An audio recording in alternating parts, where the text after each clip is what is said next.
Buongiorno! Ehi Angela, Che stai facendo? sto pulendo la lice e poi fare due fritte. Ah. E non mettere proprio in mezzo, no.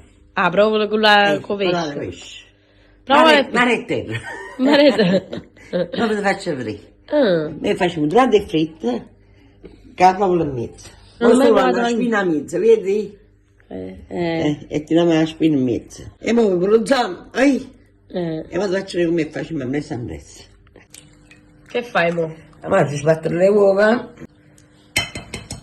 Ci ho messo la pentola con l'olio già è caldo. Ok. Mettiamo sale. Stai portando avanti, ti stai portando.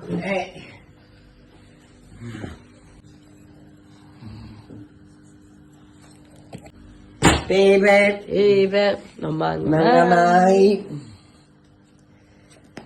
Ecco qua. Prendiamo le uova.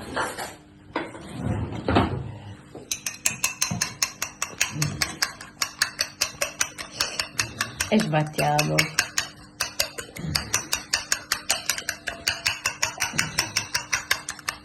Prendiamo la lice. Farina.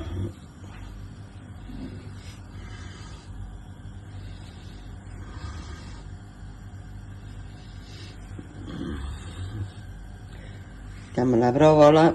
La metti... Ah, e poi la passi nel La provola secca. Mm. La passiamo nell'uovo. E poi andiamo a friggere. Ecco qua. E così facciamo tutti quanti.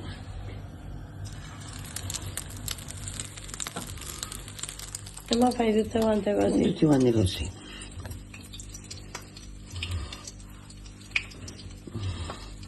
Quindi farina, Uova e provola. e poi si frigge. Pronte? Sono quasi pronta, Angela. Ecco qua. Eccole. Sto aiutando, vedi? Mm. Ecco qua, mettiamo sulla carta per far sorbire l'olio. E aspettiamo queste altre E qua. queste qua e poi ce le mangiamo. Ok? Ok, aspettiamo. Ecco qua. Ha già fatto la liscia, la provola. Assaggia. Ma assaggiamo. Come? Queste due cose insieme. Buona. Buono? La prima volta che provo la provola in mezzo, ha già fatto sempre trovate fritte. Allora, Provato, favorito, capo consolato. questo dice Teresa. Cavolo. Filante, filante. No, no.